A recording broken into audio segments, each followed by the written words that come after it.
Good evening, everyone.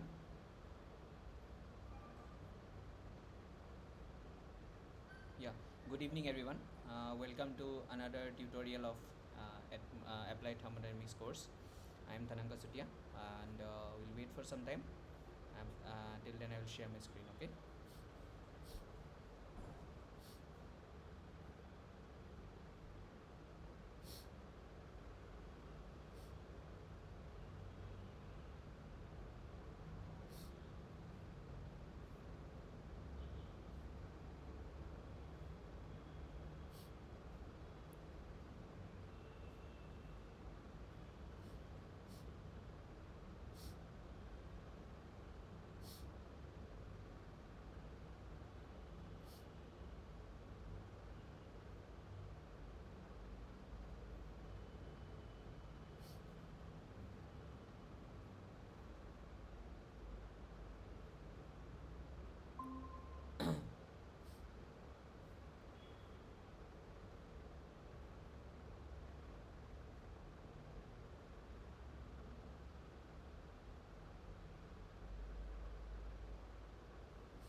Okay. I hope you can see the screen. Yes. Okay.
Okay.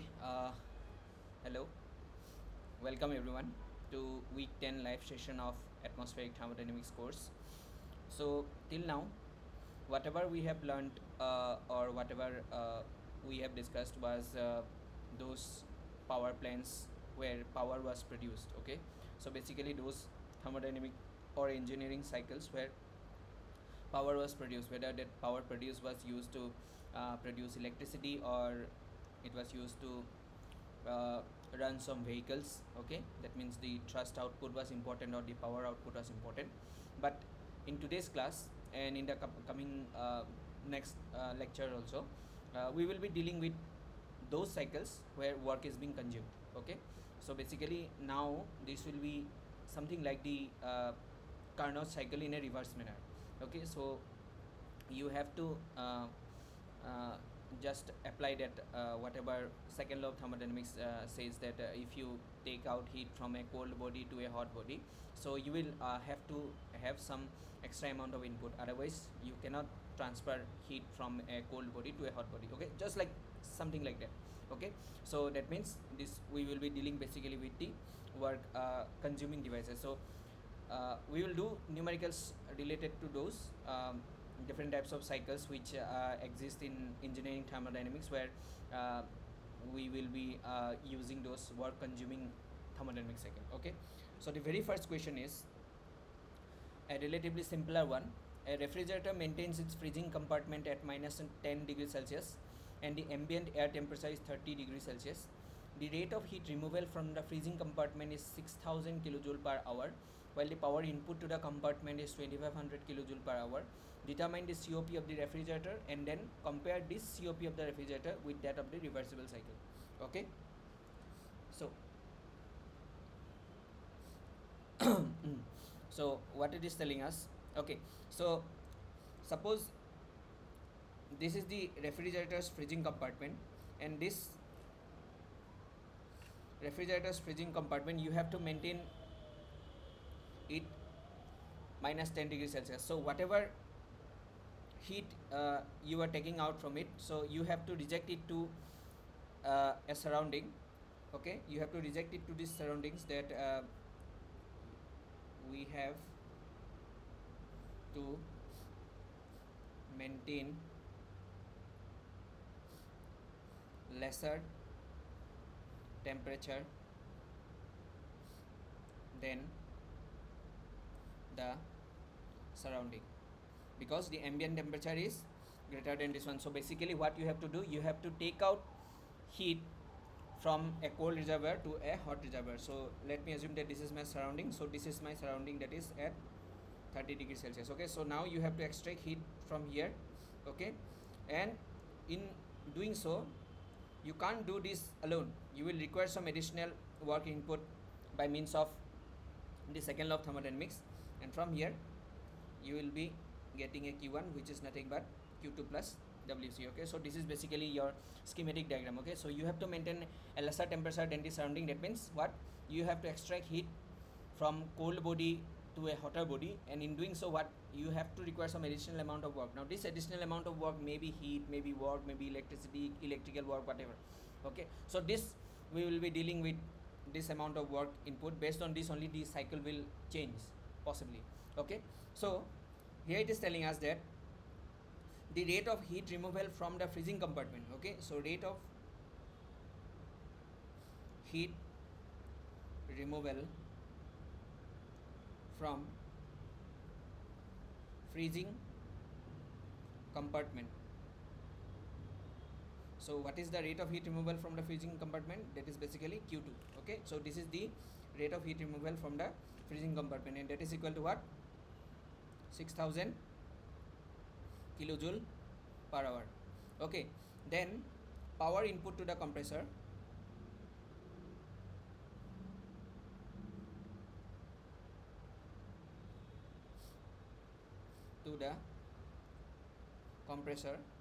that is what, WC.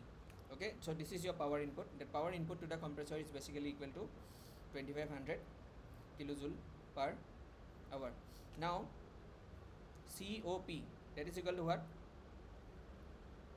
desired effect divided by input.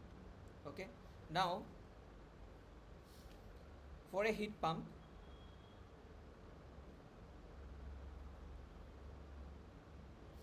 desired effect is Q1, and for a refrigerator desired effect is Q2. Why? Because refrigerator work is to keep a certain region cooler.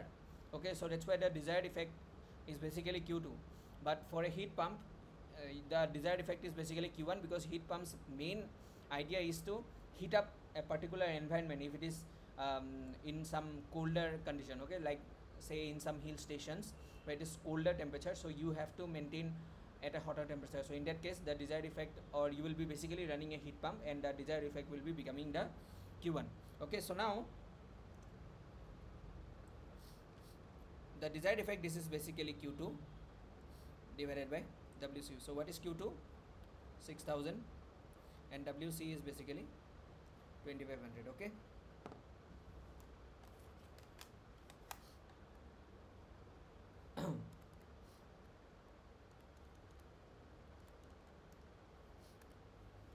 so this is equal to 2.4. Okay, so simple, this is your COP. Now you have to compare this COP of the refrigerator if the cycle would have been reversible. Okay,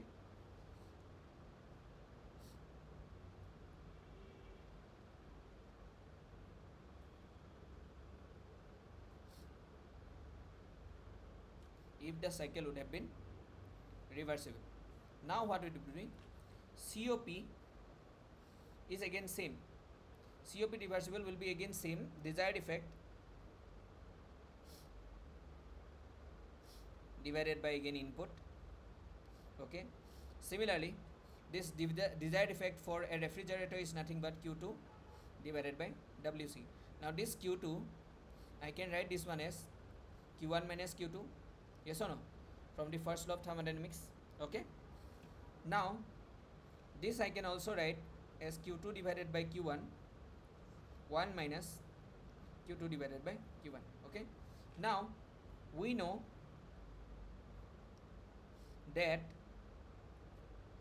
for a reversible cycle, whether it is power producing or power consuming, for a reversible cycle, the ratio of heat, whether it is released or accepted or gained by a particular thermal reservoir, is equal to the ratio of the temperatures of the reservoir.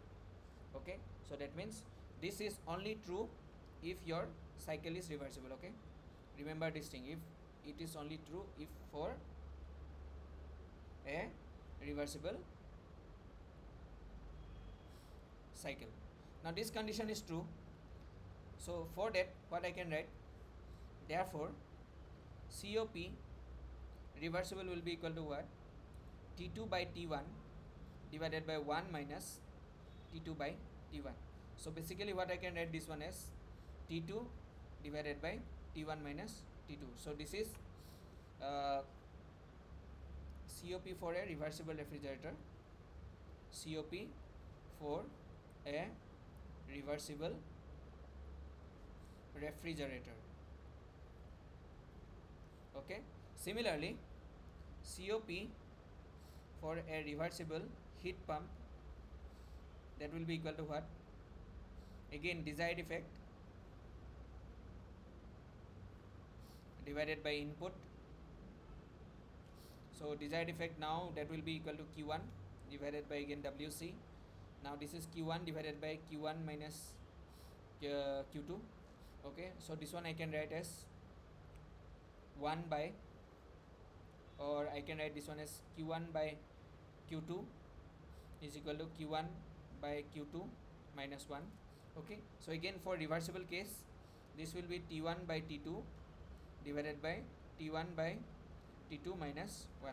So this one will be T1 by T1 minus T2. Okay, COP reversible.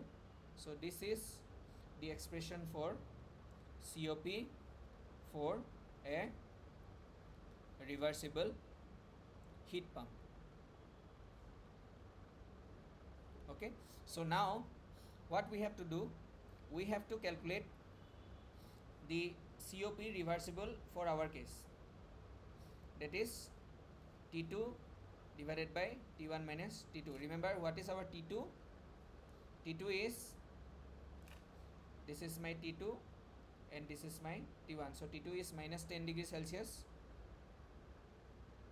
and T1 is 30 degrees Celsius. Okay, so minus 10 plus 273, and you know that whether you write the difference in degree Celsius or degree Kelvin, it will be still the same. So this will be 30 minus 10. Okay, so this will be 260, 263 divided by 40. Okay, so that is 6.575. so therefore COP of the given refrigerator is less than the COP of a reversible refrigerator working between the same temperature limits. Okay. Fine. So this was a pretty easier question, okay, and a pretty simple question also. Okay, so let us go to the next question then. A domestic freezer maintains a temperature of minus 15 degrees Celsius while the ambient air temperature is 30 degrees Celsius. Okay, same case.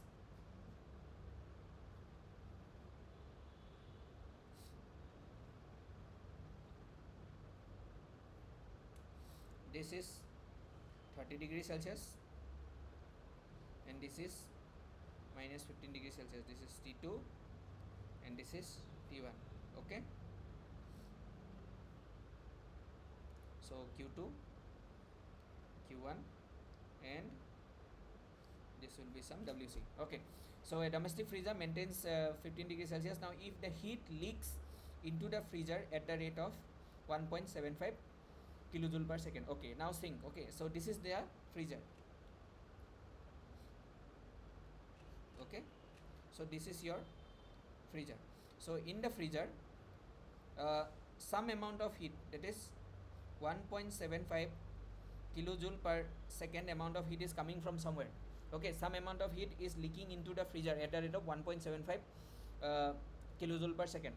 Now in order to maintain 15 degrees Celsius constant temperature of 15 degrees Celsius in this freezer, what you have to do, you have to remove 1.75 kilojoule per second, yes or no? Otherwise what will happen, the temperature minus 15 degrees Celsius will not remain the same, it will keep on increasing. Okay, so since the freezer, this is the freezer, okay, since the freezer is receiving heat leakage at the rate of 1.75 kilojoule per second. Okay, so this amount of heat must be extracted from the freezer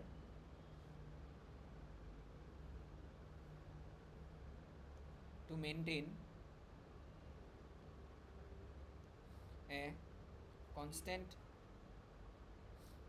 temperature of minus 15 degree Celsius. Okay, so now you have to maintain a constant because from somewhere it is telling us that there is a heat leakage into the freezer at the rate of 1.75 kilojoule per second. So what you have to do, you have to remove that amount of heat in order to maintain a constant temperature of minus 15 degrees Celsius. So therefore my Q2 will be equal to 1.75 kilojoule per second. Is it clear? Okay, so then now we know what COP is equal to desired effect divided by input. Okay, so that means COP, what is the desired effect? Basically Q2 and input is WC. Now we have to calculate least power required to pump.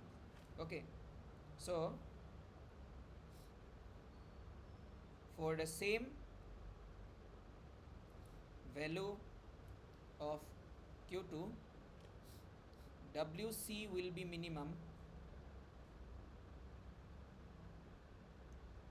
if COP is maximum.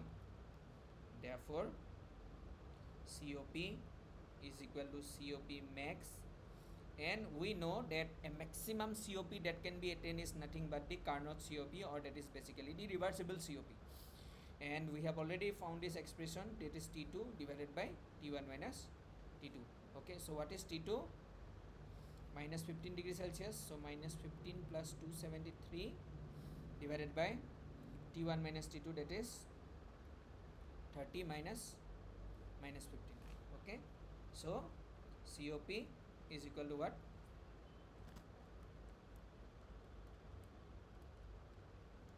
258 divided by 45, so that is equal to your 5.7. Okay, okay, so that is equal to 5.73. Now therefore,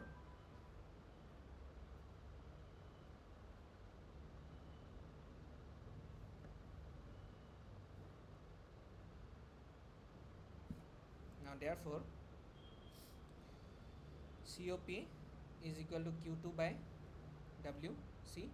So from here, WC is Q2 by COP. So what is my Q2? 1.75, and my COP is 5.73 kilojoule per second. So WC is equals to what?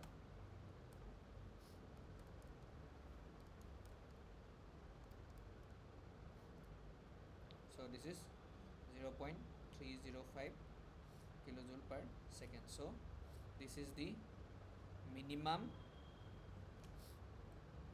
amount of pump work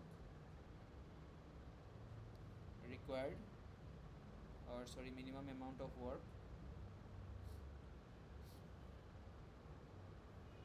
required to pump out the heat leakage from the freezer. Okay, fine. So then let us go to the next question then. A house requires 600 megajoule per day to maintain its temperature 25 degrees Celsius when the outside temperature is minus 5 degrees Celsius. Okay, now just the reverse condition. Now my ambient condition is lesser. Okay, and my house is needed to be maintained at a higher temperature. Okay, fine. So that means what I have to do, I have to impart, or I have to put heat in such a way that it is maintained at 25 degrees Celsius. Okay, continuously I have to maintain that heat. Okay, so an electric heat pump is used to supply this energy. Determine the minimum theoretical work input for 1 day of the operation, considering the cost of electricity as as 1 rupee per kilowatt hour. Calculate the minimum theoretical cost to operate the heat pump. Okay, so now if I draw same higher temperature here and lower temperature here, okay, now these actually become my surrounding. Okay, so let me write the temperatures. Minus 5 degrees Celsius. Okay, and this is 25 degree Celsius. Okay, so this actually becomes my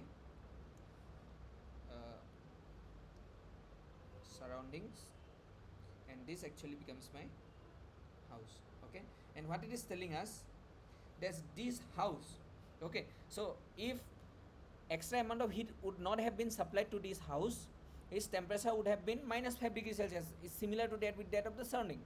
But somewhere, from somewhere it is getting continuous amount of heat supply, that is equal to 600 megajoule per day. Okay, so it is continuously getting some heat supply from somewhere, such that it is maintained at a temperature of 25 degrees Celsius. Okay, so now this is Q2 and this is means of WC. Okay, so that means what is similar to that previous cases, but now just the desired output is a different one. Okay, so now it is telling us that this one is required. Okay, so then determine the minimum theoretical work once again. Okay, so again COP is equals to what? Desired. Now this is a heat pump.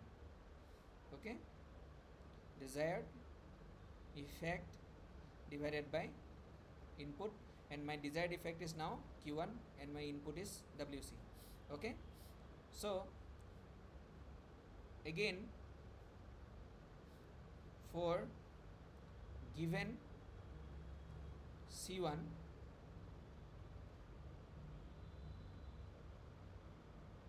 for given Q1 comma WC is minimum if COP is maximum. Okay, and COP maximum is equal to COP reversible heat pump, and that is nothing but T1 by T1 minus T2, which we have already derived. Okay, so therefore COP is equal to what? T1 is what? 25 plus 273 divided by 25 minus 5. Okay, so 25 plus 273 is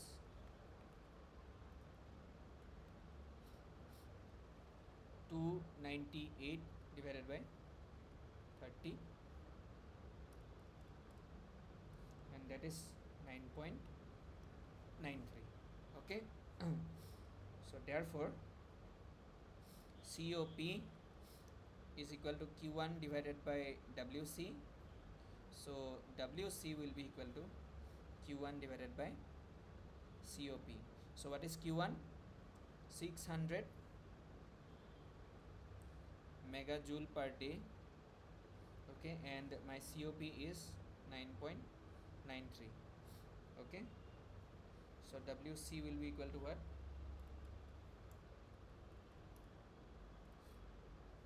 60.42 megajoule per day. So this is the minimum theoretical work input for 1 day of operation.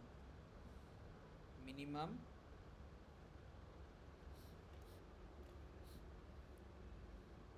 theoretical work input for 1 day of operation. Okay, fine. Now minimum theoretical cost of operation. Okay, so how will we calculate the minimum theoretical cost of operation?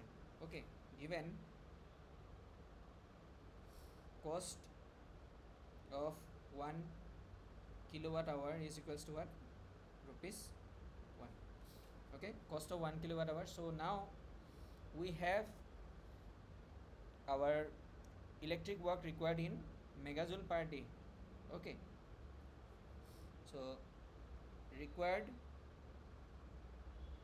electric work in 1 day is equal to what? 60.42 megajoule. Now if we can convert this megajoule into kilowatt hour, then our problem is solved. Okay, then 1 day cost we can find out, and from that if 1 month cost you 1 year cost you whatever. Okay, so this I can also write this as 60.42 into 10 to the power 3 kilojoule. Correct, no? Fine. This I can also write as 60.42 into 10 to the power 3 kilojoule per second into second. Yes or no? So this is what? 60.42 into 10 to the power 3 kilowatt into second. Okay. Now, if I want to convert this into hour, 60.42 into 10 to the power 3 kilowatt into 1 by 3600 hour. Yes or no? So that means what? This is 60.42 into 10 to the power 3 divided by 3600 kilowatt hour. Okay. 60.42 into 10 to the power 3 divided by 3600. So this is 16.78 kilowatt hour. What is this? This is the required electric work in required electric minimum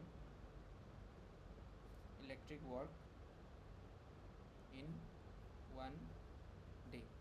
So therefore required minimum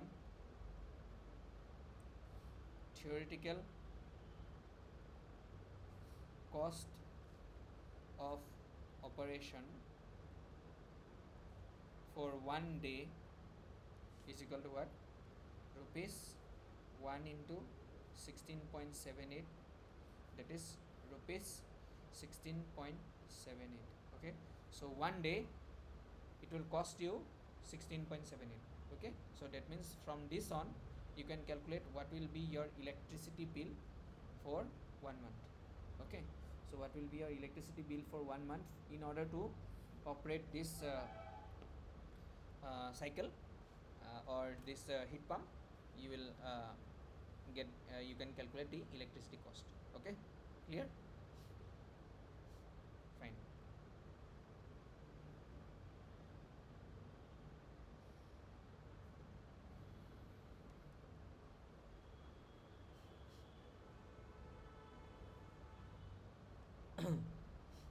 Okay, so let us go to the next question then.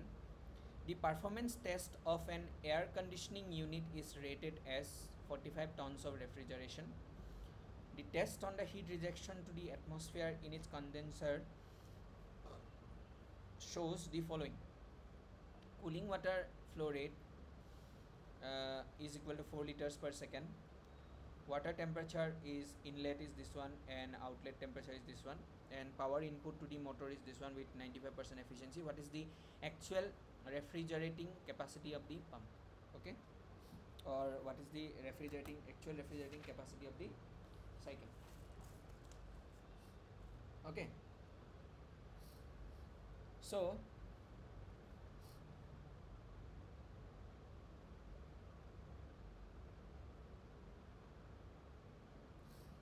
what happens actually? Now we were doing this T1, T2, okay, some WC and some Q2. Okay, so now we will be focusing on this part. Okay, so I am writing this cycle now. So this is nothing but a heat exchanger, okay, which we actually call as condenser. Okay, which we actually call as condenser, and this actually releases your Q1 amount of heat. Okay, then this will come to a compressor which will take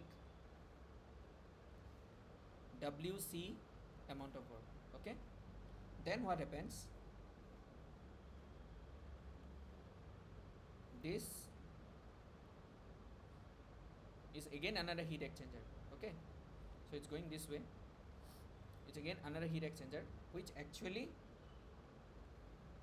takes heat Q2, and some negligible amount of work can be done here. Okay, say some expansion valve or something like that you can put here, some negligible, so no amount of work is done in here. So this is what we actually do. So this is basically the cycle. Okay, so WC amount of work is done, so no amount of work is done in this one. So if I name this as 1, as 2, as 3, as 4, okay, so in this condenser what happens, this Q1 amount of heat is getting rejected. So how Q1 amount of heat is getting rejected? Some cooling water comes here. Okay, so this is cooling water in. Okay, and this is cooling water out. Okay, so this is basically Tc in, which is equal to your 30 degrees Celsius. Okay, and this is Tc out, which is equal to your 40 degrees Celsius, and its volumetric flow rate is given to you as 4 liters per second. Okay, fine. Okay, so what it is telling us, given rated capacity of the air conditioning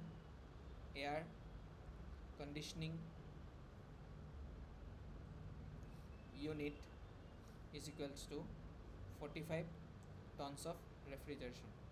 Okay, so what is this tons of refrigeration? Basically 1 tons of refrigeration is equals to 3.52 kilowatt. Okay, so this is nothing but kilowatt only, and you just have to multiply with 3.52. Okay, so rated capacity, what is this rated capacity? If you buy something, suppose a bulb, if you go and buy a 100-watt bulb, this means that is the rated power of the bulb. Okay, so that is the rated one. So that means what, 100-watt bulb, but it depends on the potential difference in what is developed at particular time in your house, whether it is coming out in 100-watt or not. Okay, but actually that rated is 100-watt. That means the maximum amount of power that the bulb can generate is nothing but the 100-watt. Okay, so similarly this is the maximum amount of refrigeration this air conditioning plant can offer. Okay, and what is the refrigeration? Basically we know. So what is the refrigerating effect? Refrigerating effect is basically what? Q2 na, because this is the Q2 is the amount of heat that is getting that is taking, that it is taking from this particular space. Okay, in order to cool this particular space. So this Q2 is nothing but our refrigerating effect. So what we have to do, we have to calculate the actual refrigerating capacity of the unit. So this is the rated capacity, so this is the maximum amount of capacity. Now we have to check whether it is under this conditions or not, under the maximum allowable conditions or not. Okay, simple problem. So what we will do now,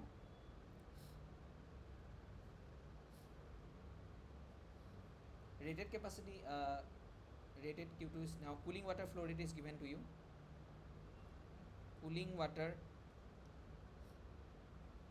volumetric flow rate, that is V dot, is equals to 4 liters per second. Okay, V dot W basically. Then water inlet temperature Tc in is equal to 30 degrees Celsius. Water outlet temperature, that is Tc out, is equal to 40 degrees Celsius. Okay, and power input to the motor is equal to 48 kilowatt, and efficiency of motor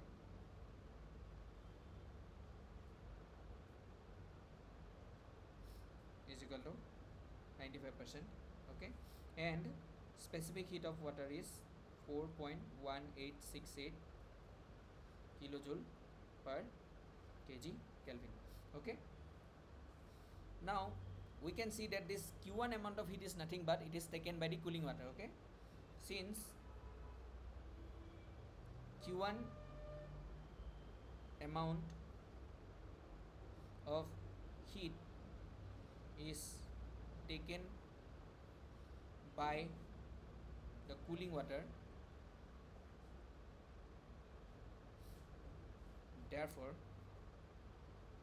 Q1 I can write as mw dot, that is mass of the water, Cp of the water into Tc out minus Tc in. Is it clear? Now what is the mass flow rate of the water? It is nothing but the volumetric flow rate of the water into density of the water. Okay, so we know that the density of the water is 1000 kg per meter cube. So volume flow rate of the water is what? 4 liters per second into 1000 kg per meter cube. Now we have to convert this liters into meter cube. So this will be 4 into 10 to the power minus 3 meter cube per second into 10 to the power 3 kg per meter cube. Meter cube gone, 10 to the power 10 to the power minus 3 gone. So this is basically 4 kg per second. Okay, so therefore my Q1 is nothing but 4. Cp of water is given as 4.1868 kilojoule per kg Kelvin. Tc out is 40 and Tc in is 30. Okay, so this will be in kilowatt. Okay,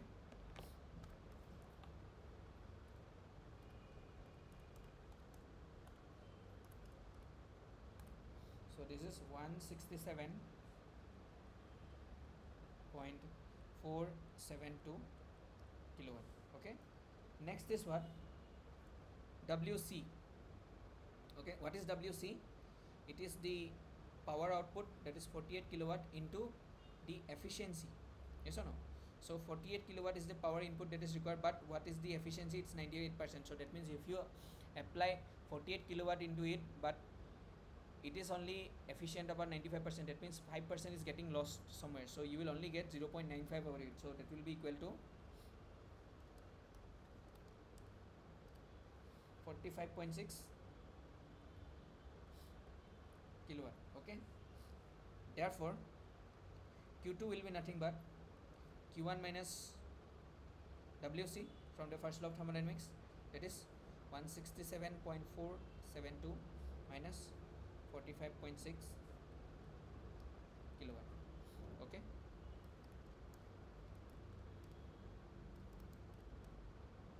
that is 121.872 kilowatt. So this is if you express in terms of tones of refrigeration, you have to divide it by 3.5. So this is equal to 34.82 tons of refrigeration. So therefore actual refrigeration capacity is equals to 34.82 tons of refrigeration. Therefore now since it is lesser than, which is lesser than rated capacity, therefore the plant is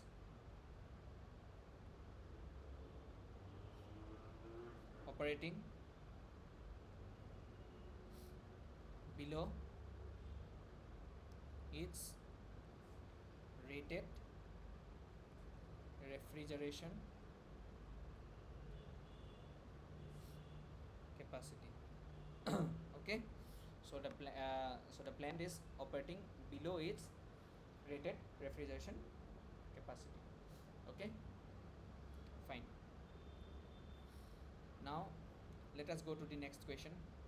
A refrigerator that is based on ideal vapor compression refrigeration cycle operates between minus 20 degrees Celsius and 40 degrees Celsius. The refrigerant enters the condenser as saturated vapor and leaves a saturated liquid. The enthalpy and entropy values for saturated liquid and vapor at these temperatures are given in this table. And if the refrigerant circulation rate is given as 0.025 kg per second, calculate the refrigerating effect and COP. Okay, so for that we have to learn about vapor, compression, refrigeration cycle, okay, or in short VCRS. Okay, so basically what happens, there is a compressor. Okay, so this compressor, it compresses to a higher pressure and higher temperature, and from here it goes to the condenser, which is nothing but a heat exchanger. It goes to the condenser, where condenser releases this Q1 amount of heat. Again we are doing basically this part. Okay, we are doing basically this part only. T2, T1, Q2, Q1, Q2, and this is WC. Okay, so basically this part is only this. Okay, so and then what happens, there is one throttling valve is there. Okay, there is one throttling valve is there, and then again there is another heat exchanger which we termed as evaporator. Okay, so which takes in Q2 amount of heat. Okay, this will take WC amount of work, and this is how the cycle will proceed. If this is 1, this is 2, this is 3, and then this is 4. Now if you go and look at the TS diagram,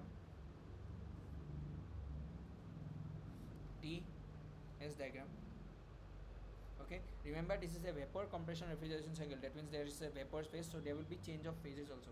Okay, so what actually happens is that we can it will operate under two conditions,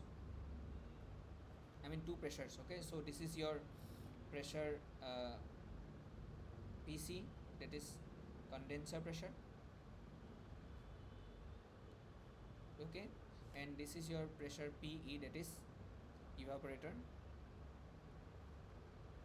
pressure.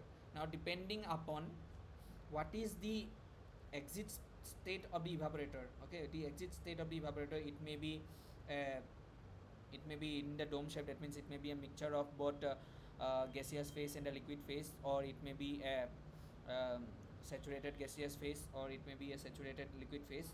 So it depends on the exit. So depending on the exit, say this is at the point 1, which is a superheated vapor. So depending on the exit, so this is point 1, this is point 2, depending on the exit condition of the evaporator. Okay, again depending on the exit condition, say this is my condition 3, I am taking this as a liquid state, and this last state is this one.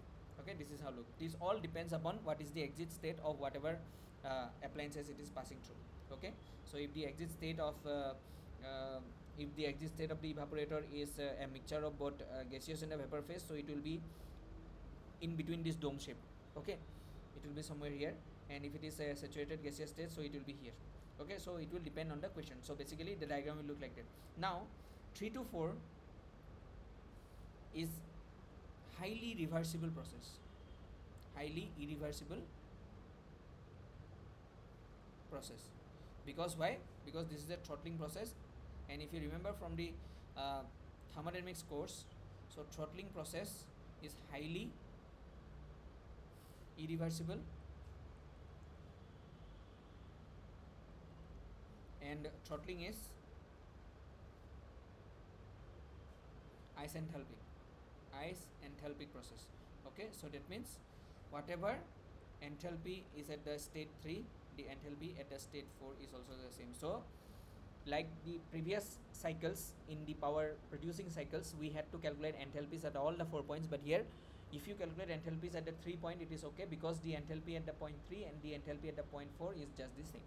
Okay, ultimately you have to calculate the enthalpies at all these points, and then you have to calculate for the various compartments, because this is nothing but your WC. Okay, this is nothing but your Q1, and this is nothing but your Q2. So WC will be equal to what? mass flow rate, okay, of the mass flow rate of the what? Mass flow rate of the refrigerant, okay, m dot mass flow rate of the refrigerant into H2 minus H1, where m dot is mass flow rate of refrigerant, okay, and Q1 will be equal to what? Mass flow rate of the refrigerant into H2 minus H3, okay, and similarly Q2, that is your refrigerating effect,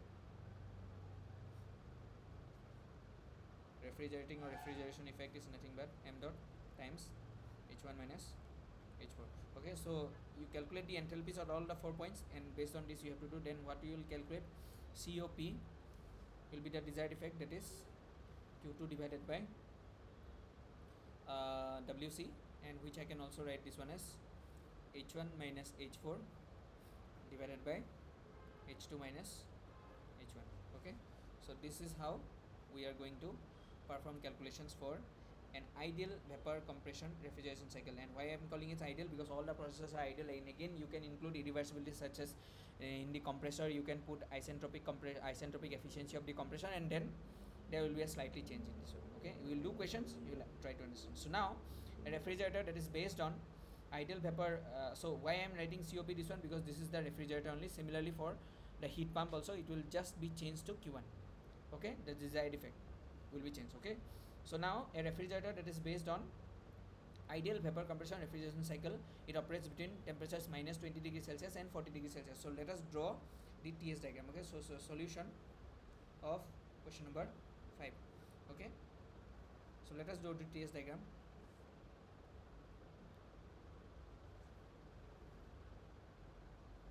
okay.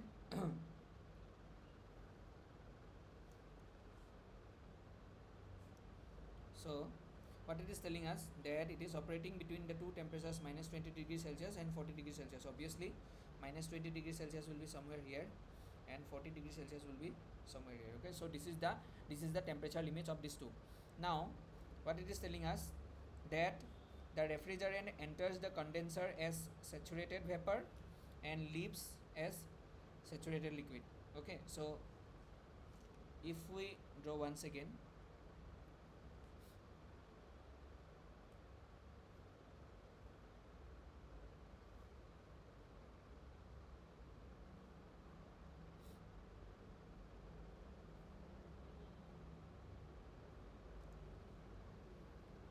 so this is compressor, it is Q1 will be released, and this will be Q2, okay, and this will be WC. So 1 2 3 4.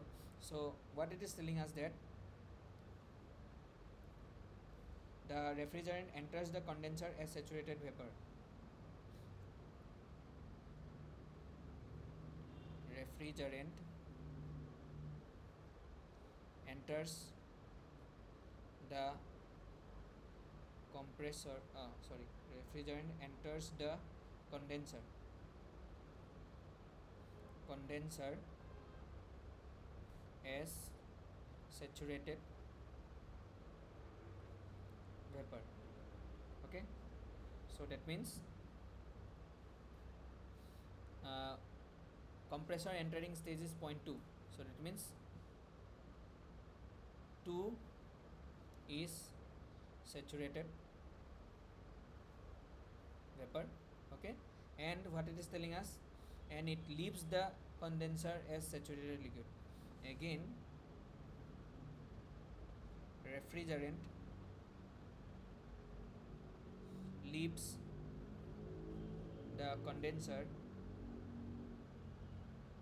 as saturated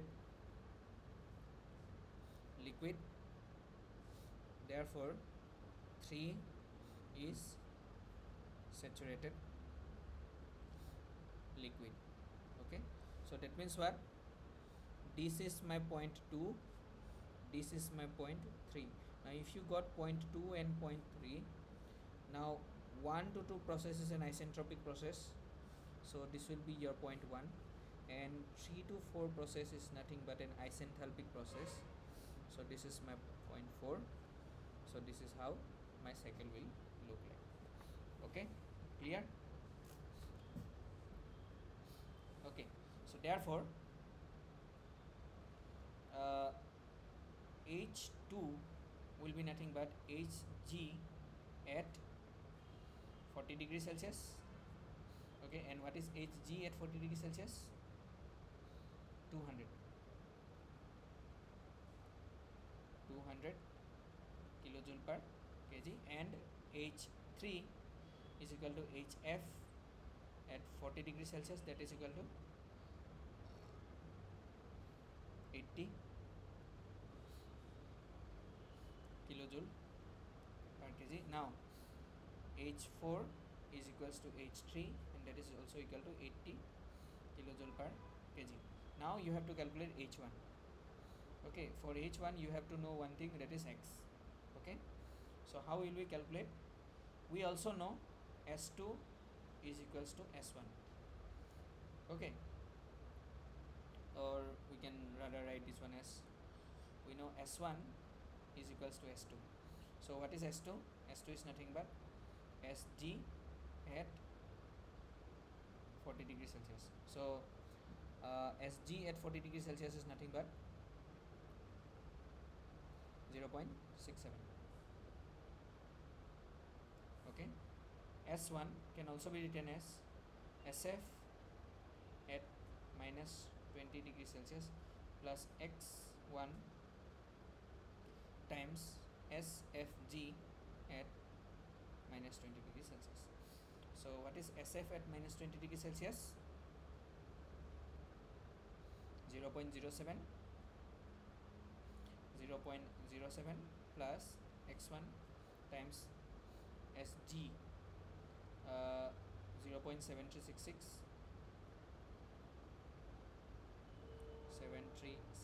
minus 0.07. Okay, and this S1 I can write this one as now 0.67. Okay, so from here X1 is nothing but 0.67 minus 0.07 divided by 0.7366 minus 0.07. Okay,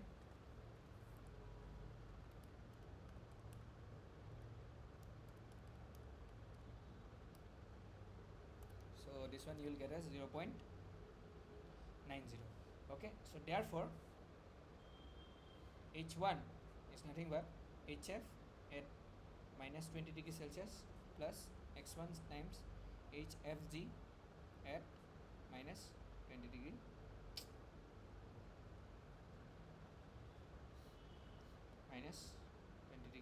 Celsius. Oh, okay. So Hf at minus 20 degrees Celsius is what? 20 plus 0.9 into 180 minus 20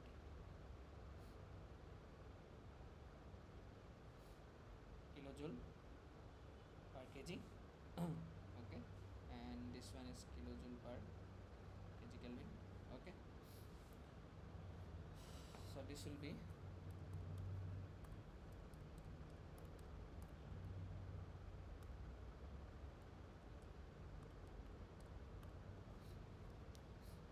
164 kilojoule per kg. So I have got H1, I have got H2, and also what it is given, mass flow rate of the refrigerant is also given to you. Okay, so m dot is given to you as 0.025 kg per second. Sorry, 0.025 kg per second. Okay, so therefore what we have to calculate, refrigeration effect.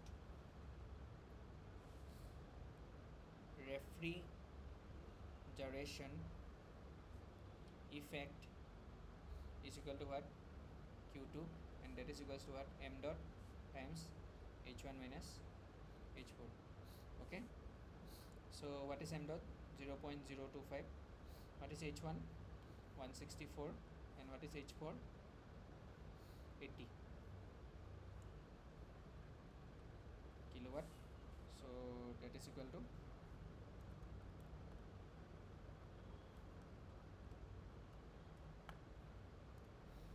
2.1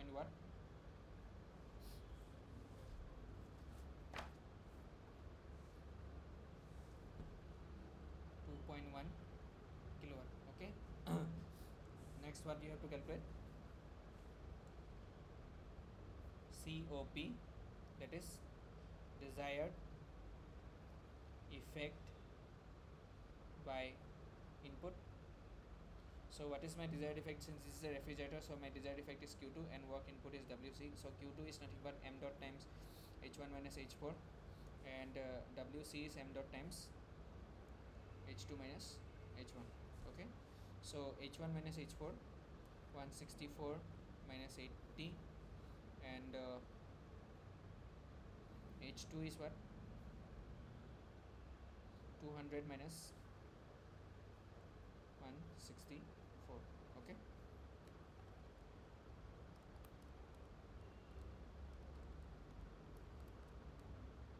so this will be 2.33. Okay, fine. So let us go to the next question then.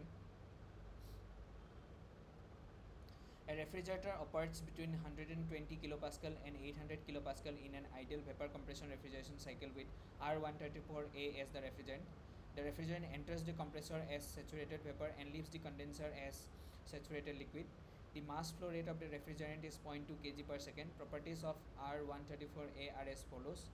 So you have to calculate the rate at which the heat is extracted from the refrigerated space, the power required by the compressor, and COP. Okay. So once again,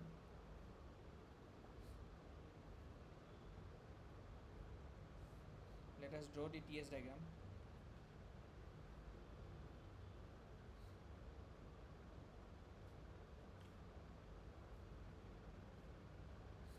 Okay, so this is what 800 kilopascal, and this is 120 kilopascal. Okay, and the refrigerant enters the compressor as saturated vapor. So that means now this 0.1 is here. Okay, so from here to this one, this is now point number 2. So now point number 2 is nothing but in the superheated state. Okay, and refrigerant enters and leaves the condenser as saturated liquid. Okay, so that means this is my point number 3. Okay, and then this is my point number 4. Okay, so H1 is equal to what? Hg at 120 kilopascal.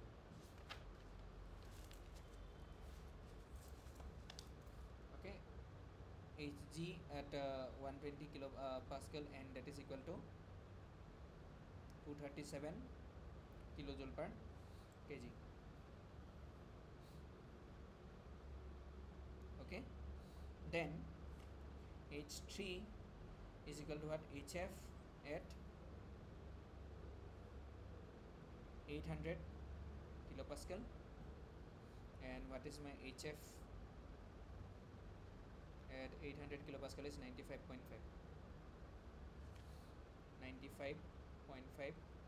kilojoule per kg, and H4 is equals to H3, and that is equals to 95.5 kilojoule per kg. Okay, so now I have to calculate H2. Now for that, S2 will be equal to S1, and that is equal to what? Sg at 120 kilopascal. So what is Sg at 120 kilopascal?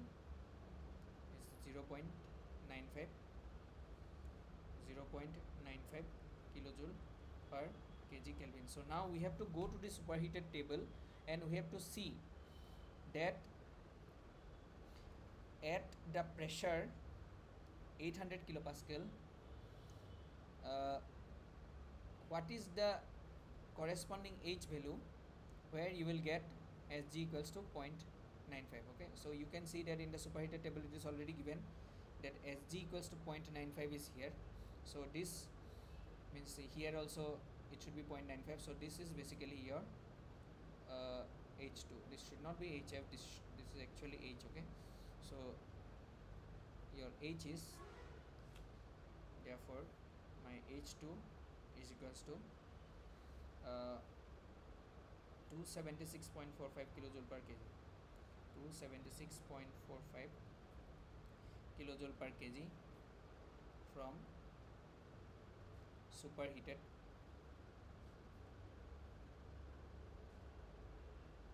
table. Okay, so you have got H1, you have got H2, you have got H3, you have got H4, and now you have also got the mass flow rate, and that is equal to what? 0.2 kg per second. So therefore now you have to calculate rate at which heat is extracted from the refrigerated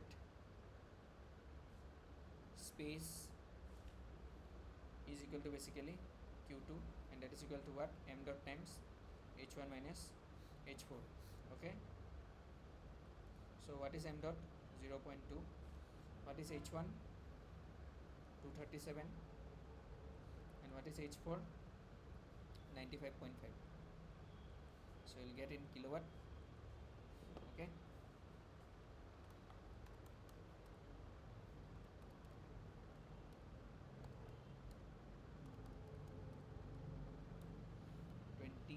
.3 kilowatt. Okay, next is what? You have to calculate power required by the compressor. Power required by the compressor.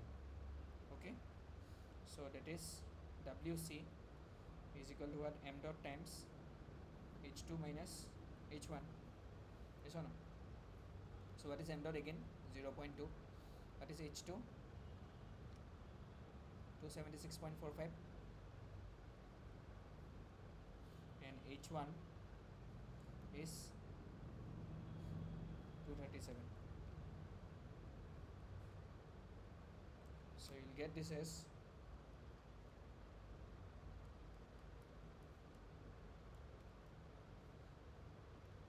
7.89. Okay, so now COP is equal to what? Desired effect divided by input. So my desired effect is, since it is a refrigerator, so it will be Q2 divided by WC. We have already calculated Q2, 28.3, 7.89. Okay, so you'll get this one as 3.58. Okay, okay, fine.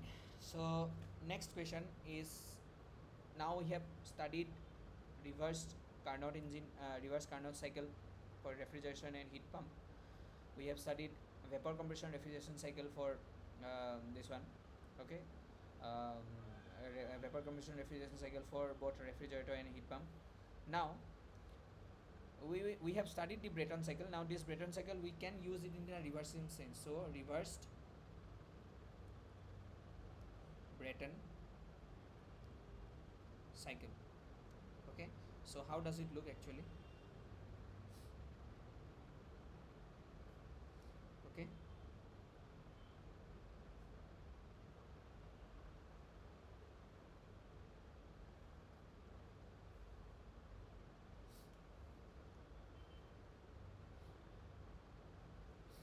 fine.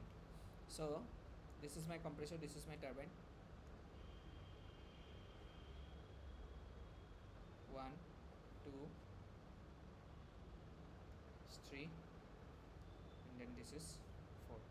Okay, so this is how the simple diagram for a reverse Brayton cycle will look.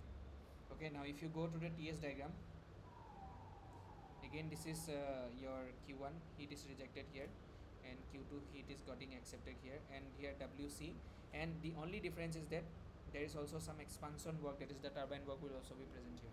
Okay, similar to that Brayton cycle, but just in an opposite sense. Okay, so these two processes, heat addition and heat rejection processes, are constant pressure processes 1, 2, 3 and 4. Okay, this is how the TS diagram will look like. Okay, now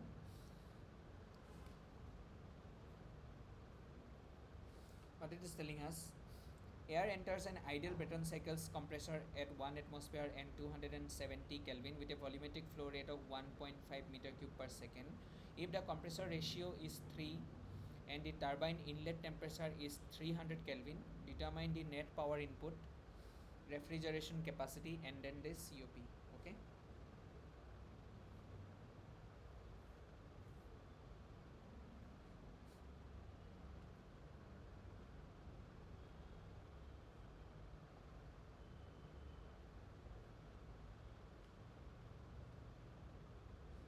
Okay, so given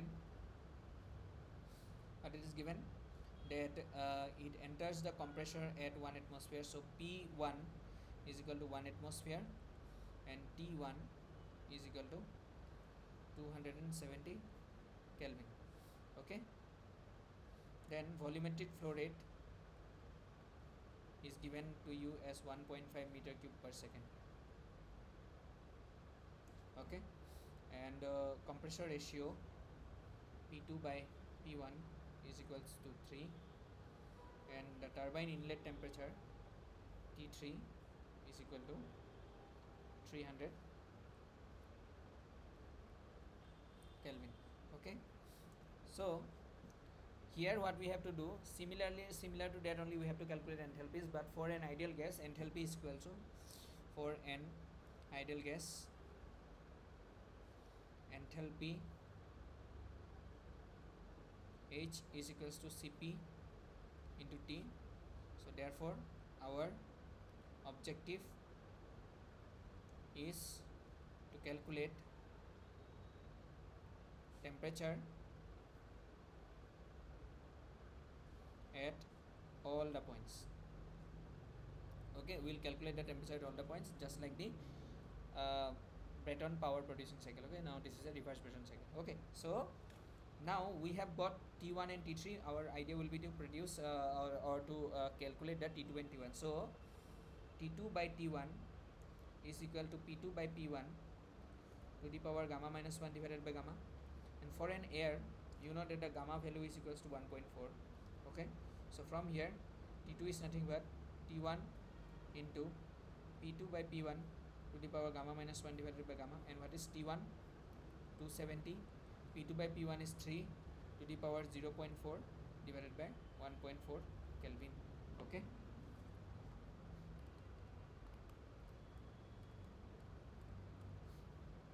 .56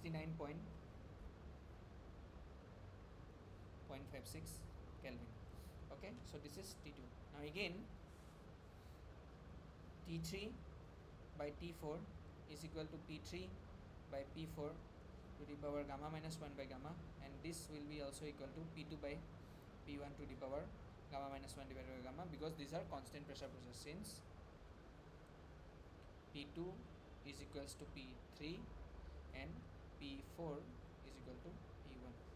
Okay, so from here T4 is nothing but T3 divided by P2 by P1 to the power gamma minus 1 divided by gamma.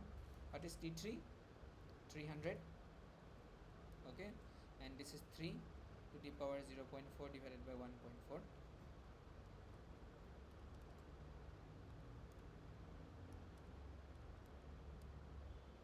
So this is 219.18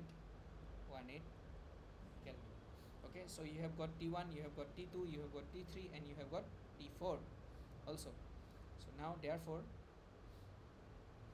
the next step will be to calculate the mass flow rate. So m dot will be equal to rho into v dot. Now density of air, we can take it as 1, and this is 1.5, so this will be kg per second. So basically 1.5 kg per second. Okay, so what it is given to us to calculate the net power input. Net power input. Okay, so WC is equal to what? M dot Cp T2 minus T1. So what is M dot? 1.5 Cp 1.005 T2. T2 is 369.56 and T1 270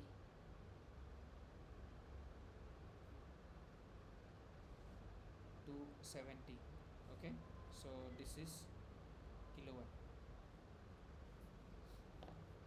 1.5 into 1.005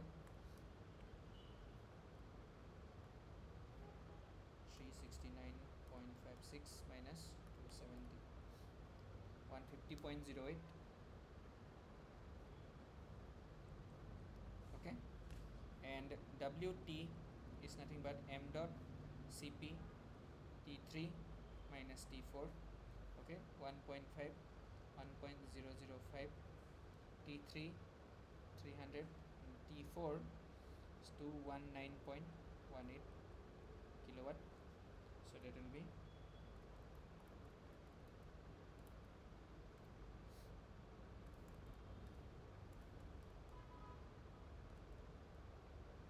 121.84 kilowatt. So therefore net power input, that is equal to WC minus WT. Okay, and that is 150.08 minus 121.84 kilowatt. Okay,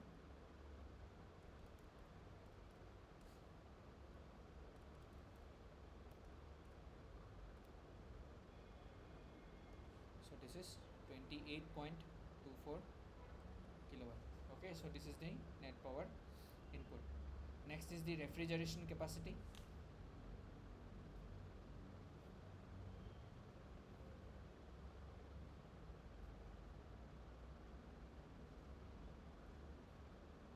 So that is Q2 and that will be equal to M dot Cp times T1 minus T4. So M dot is 1.5 Cp 1.005 into T1. T1 is 270 minus, and T4 is 219.18 kilowatt. Okay, so that is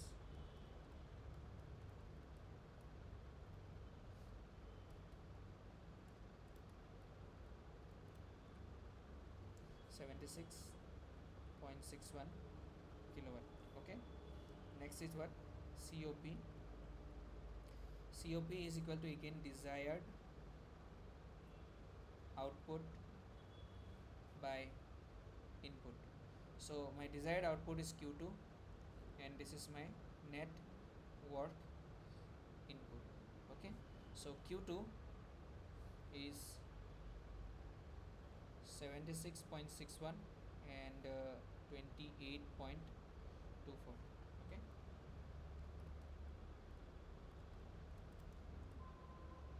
so that is 2.71. Okay, next is with the same data in question number 7, consider the isentropic efficiency of the compression turbine is 80%, and then now you have to determine the net power output, the input, the refrigeration capacity and the COP. Okay,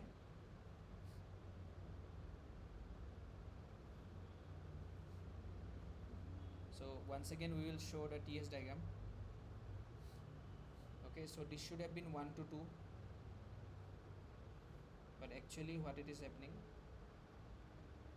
this is my 2. Okay, again this should have been my 3 to 4s, but actually this is 4. Okay, fine. So we have already calculated T2s, if you remember. Okay, so T2s divided by T1 is equals to P2 by P1 to the power gamma minus 1 by gamma. So that means this T2s is equals to T1 into P2 by P1 to the power gamma minus 1 by gamma. And so this will be my just like the previous T2. Okay, so that is 369.56 Kelvin. 369.56 Kelvin. Again, T3 divided by T4s is equal to P3 by P4 to the power gamma minus 1 by gamma. So from here T4s is equals to T3 divided by P2 by P1 to the power gamma minus 1 by gamma, and from here you will get T4s is just like the T4 before, that is 219.18 Kelvin. 219.18 Kelvin. Okay, now eta C is equals to what? T2s minus T1 divided by T2 minus T1. Okay, so T2 minus T1 is equal to T2s minus T1 divided by eta C. So from here T2 is equals to T1 plus T2s minus T1 divided by eta C. So T2 is equals to, what is T1? 270 plus T2s 369.56 minus 270 divided by 0.80. Okay, 270 plus 369.56 minus 270 divided by 0.8. So this is 394.45 Kelvin. Okay, similarly eta T is equals to what? T3 minus T4 divided by T3 minus T4s. So from here T3 minus T4 is equals to eta T into T3 minus T4s. So from here T4 is equals to T3 minus eta T times T3 minus T4s. So what is T3? 300 minus 0.8 into 300 minus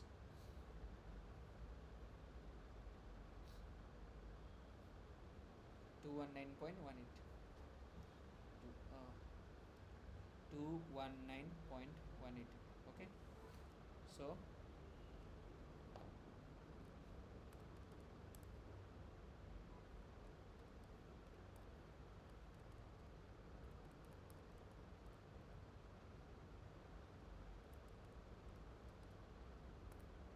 two 35.344.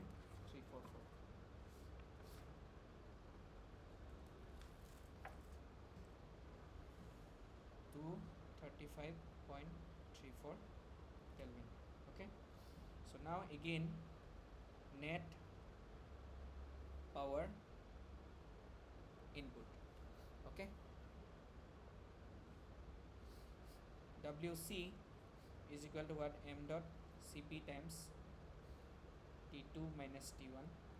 Okay, so that is again M dot, previously what we have got 1.5. Okay,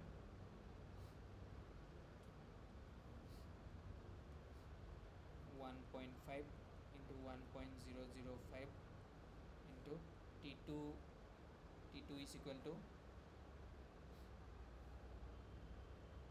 394.45.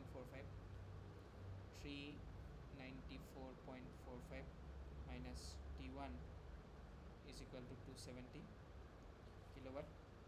So this will be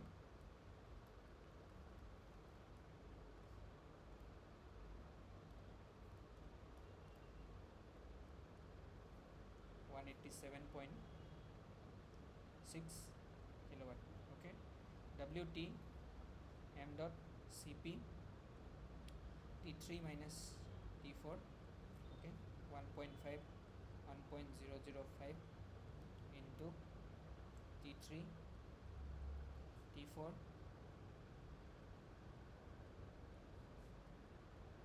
Okay, so this will be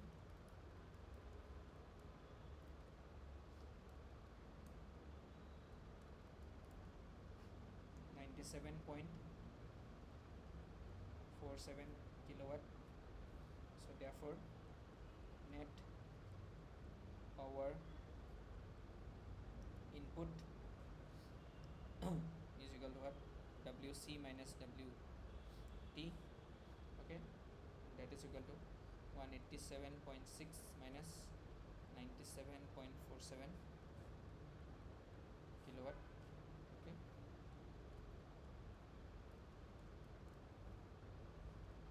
90.13 kilowatt. Okay, next is refrigeration capacity. So that is Q2 is equals to m dot Cp times T1 minus T4.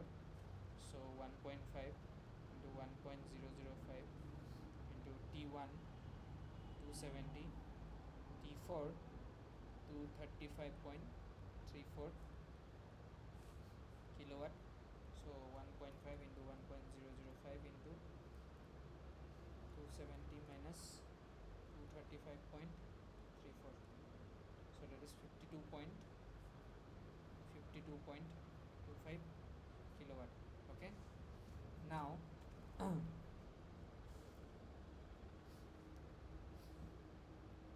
COP. Okay, so COP is equals to desired effect divided by input. Okay, so that is Q2 divided by W net. Okay, so Q2 is 52.25 and your W net is 90.13. Okay, 52.25 52.25 divided by 90.13. So this is basically 0.58. So you can see that therefore COP is drastically reduced as compared to the previous question.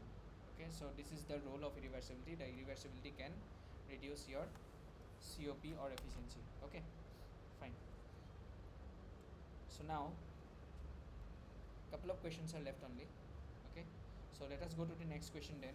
In an aqua ammonia vapor absorption refrigeration system, heat is supplied to the generator by condensing steam 90% quality at 2 bar. The temperature in the refrigerator is minus 10 degrees Celsius.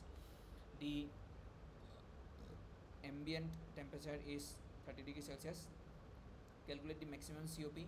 Now if the COP is 35% of the maximum value, estimate the amount of the steam flow rate required for a refrigeration load of 30 tons of refrigeration. Okay, so till now the input was in terms of work. Okay, now what will happen, the input will be basically in terms of heat. Okay, so that means now basically there will be some form of heat input. Okay, so how will the plant actually look like? Okay, so suppose this is my condenser. Okay, and this is my throttling valve. Okay, throttling valve, and then this is my evaporator. Okay, in earlier case there was a work input here. Okay, but now there will be a certain plant here which will give some amount of extra amount of heat. Okay, so this is basically your difference. Now let me draw it in a different color. Okay,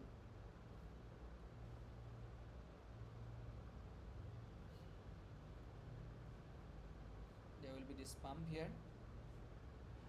then there will be this absorber here. Okay, so this is your Qg amount of heat is coming. Okay, and then this is Wp amount of work is coming here. Okay, and then this is your condenser, so this is your 2, this is 3, this is 4, this is 1. Okay, then this is say A and this is say B. Okay, and now from here there is a valve which opens at the point C. Okay, so that weak solution will come here. So this is basically your absorber. Okay, this one is basically your Q out. Okay, and this one is basically your Q in. Okay, now if you want to look at schematically what basically happens here. Okay, what basically happens here is that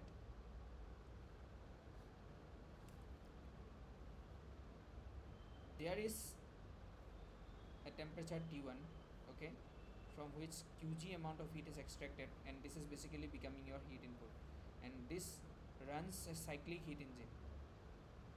Okay, so this is nothing but a cyclic heat engine, okay, which gives work of W. Now this W amount of work is basically used to extract heat from here. Okay, so this is basically your cyclic refrigerator. Okay, so this QE amount of heat is taken to, now this is your intermediate temperature where your heat is getting released, QC and QA. Okay, so this is your W. Is it clear? Okay, so this same W is basically used here. Okay, now what we can calculate is the efficiency. Okay, so the maximum efficiency that it can basically produce. Okay, so first law of thermodynamics,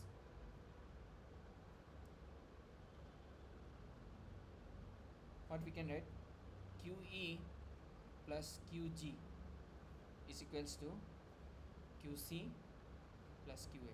Okay, and from second law of thermodynamics, what we can write, delta S source plus delta S sink plus delta S region.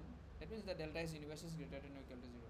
So therefore this can be written as minus Qg by T1, yes or no, because this, from this T1 heat source the heat is getting rejected, plus QC plus QA divided by T2 minus QE by TR is greater than or equal to 0.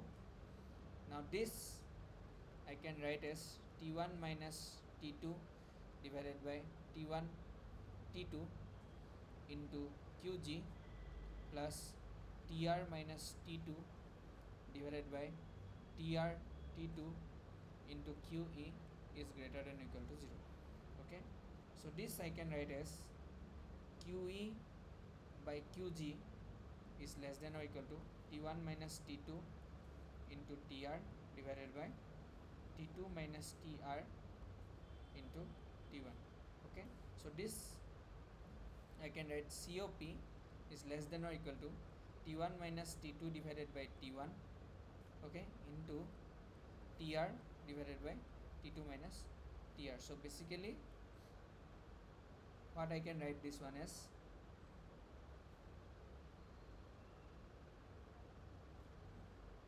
therefore maximum possible COP is equal to COP of reversible refrigerator into efficiency of Carnot. Okay, and this Carnot, it will be working between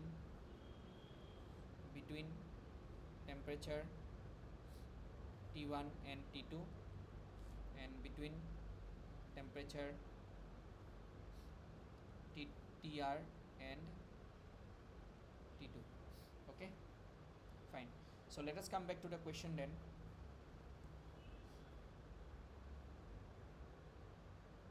Yes. So what it is telling us that in an aqua ammonia absorption refrigeration system, heat is supplied to the generator by condensing heat at the steam at 90%. Okay, so that means what? There is some amount of steam which has got some quality of the steam is given. Okay, so that steam is being getting condensed. Okay, so from steam table, T1 will be equal to what? T saturation at 2 bar. Why? Because the steam is getting condensed at the 2 bar pressure. Okay, so that is basically what from the steam table you can get this one as 120.2 degrees Celsius. Okay, so why I am telling this one as T1, because this from here only basically that QG heat source is basically coming. Okay, that QG heat source is basically coming. So this is a heat engine. Okay, so this is a heat engine, and from here W amount of work is produced, and this W amount of work is now used to run a refrigerator. Okay, which will take in your QE amount of heat from this TR, and then they will release QA and QC, okay, to this temperature T2. Okay, so this T1 is basically this one, and from here I can also write QG. What is QG? QG will be basically equal to X times HFG at 2 bar. Yes or no? And which one also from steam table? X is nothing but 0.9, and QG HFG is 2209.9 kilojoule per kg. So this will be 1981 kilojoule per kg. Okay, so QG amount is also I have got. Okay, now it is telling us that so this temperature we have got, and now it is telling us that ambient temperature you have to maintain as 30 degrees Celsius. So this is 30 degrees Celsius, so T2 is equals to your 30 degrees Celsius, and T region that you have to maintain is nothing but minus 10 degrees Celsius. So what you have to do, you have to calculate the COP max. Therefore COP max is equals to what? T1 minus T2 divided by T1 times TR divided by T2 minus TR. Yes or no? So T1 minus T2, T1 is 120.2 minus 30 divided by T1, 120.2 plus 273, okay, into TR. TR is minus 10 plus 273 divided by T2 minus TR, that is 30 minus 10. Okay, so this is your COP max.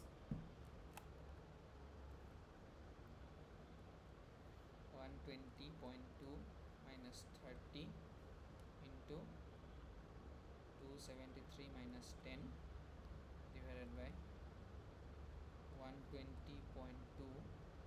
plus 273 into 40. So this is 1.5. So first part is done. Next it is telling us that the COP is 35% of the maximum COP. Therefore COP is equals to 35% of maximum COP. So that means what? 0.35 into 1.5. Okay, 0.525. Then it is telling us that refrigeration load is 30 tons of refrigeration. Okay, so that means QE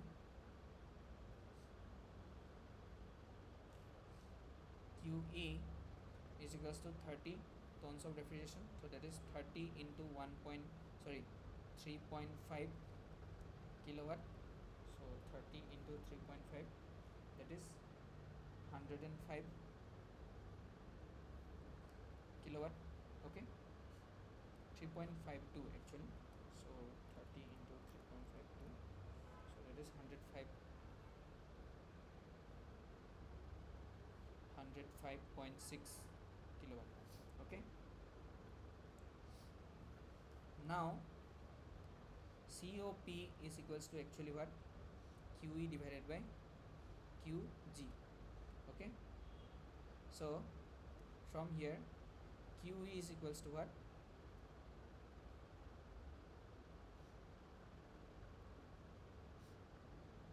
QE is equals to, sorry, QG is equals to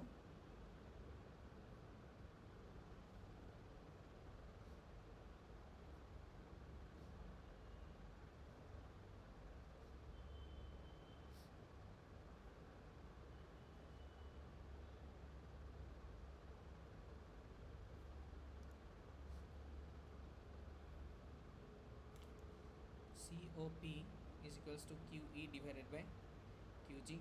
So from here QG is equals to QE 105.6 divided by COP is 0.525 kilowatt. Yes or no? So this is 105.6 divided by 0.525. So this is equals to 201.14 kilowatt. Now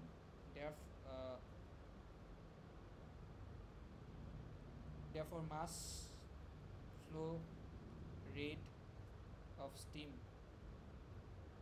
that will be equal to what? QG divided by, and this, let me name this one as QG bar, QG divided by QG bar. Okay, so that is 201.14 divided by 1981. This is what? Kilojoule per second, and this is kilojoule per kg, so you will get this one as kg per second. Okay, 201.14 divided by 1981, 0.1015 kg per second. Okay, fine. So let us come to the last question of today's discussion. So here you have to calculate the chemical formula of the following refrigerants. Okay, so whenever there is basically the chemical formula like this, you have to calculate. So you have to keep in mind that for saturated hydrocarbons,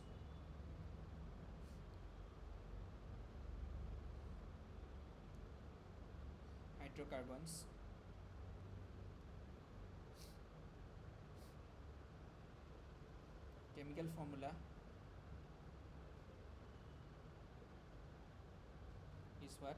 C M H N F P and Cl Q. Okay, and M 2m plus 2 must be equal to n plus p plus q. Okay, and so this is written as R m minus 1 into n plus 1 into p. So how can you know it's a saturated hydrocarbon? In saturated hydrocarbons,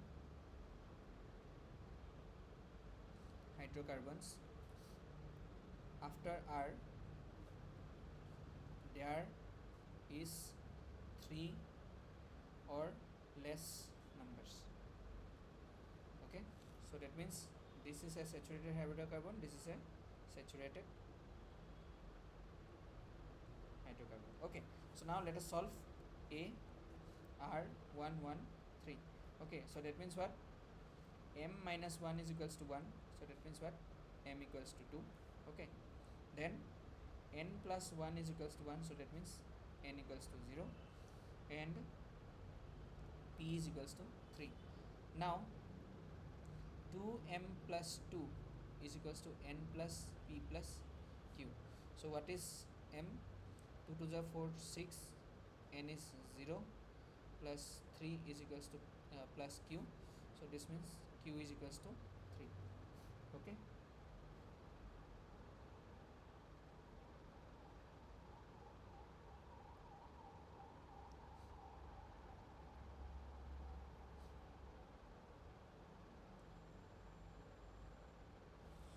therefore chemical formula is equals to what? Cm. What is m? 2 Hn. N is 0.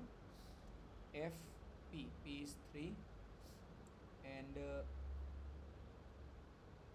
Cl Q.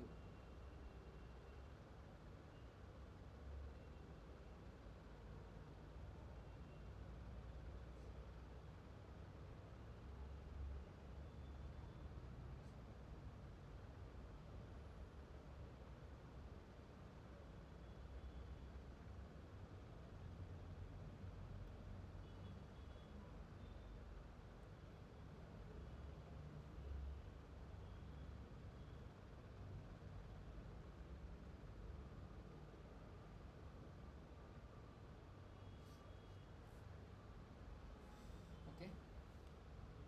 Next is R22. R22. This is basically R022. So m minus 1 is equals to 0. So m equals to 1. Okay. N plus 1 is equals to 2. So n equals to 1. And then p equals to 2. Now 2m plus 2 is equals to n plus p plus q. Okay. So from here q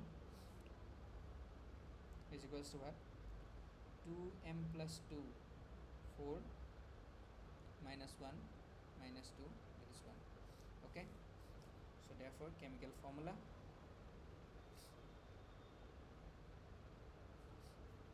is C H F P and Cl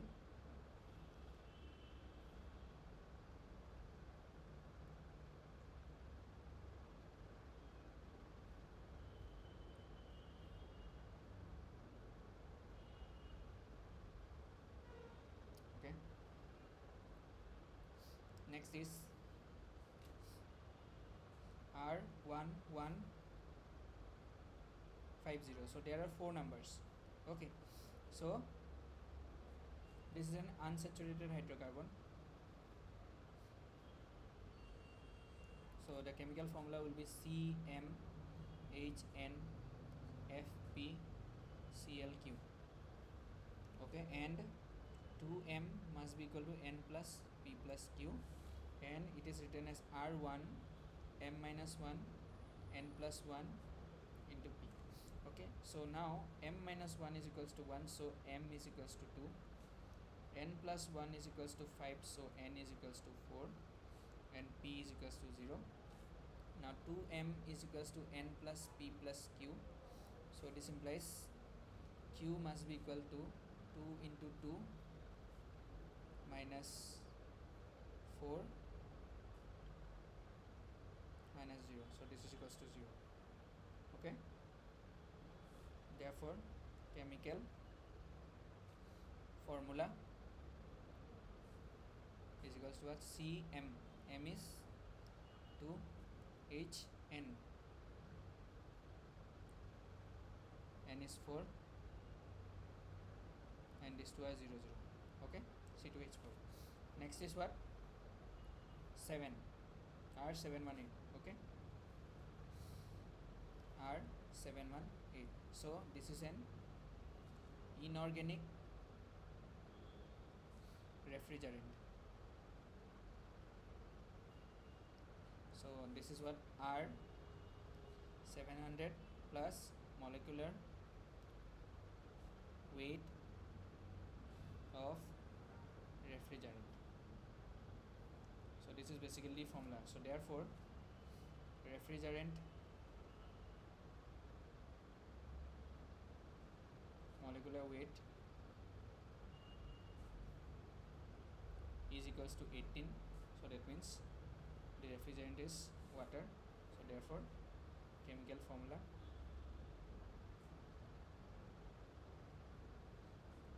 H2O. Okay, similarly R744. So refrigerant, molecular weight is equals to 44. Therefore, chemical formula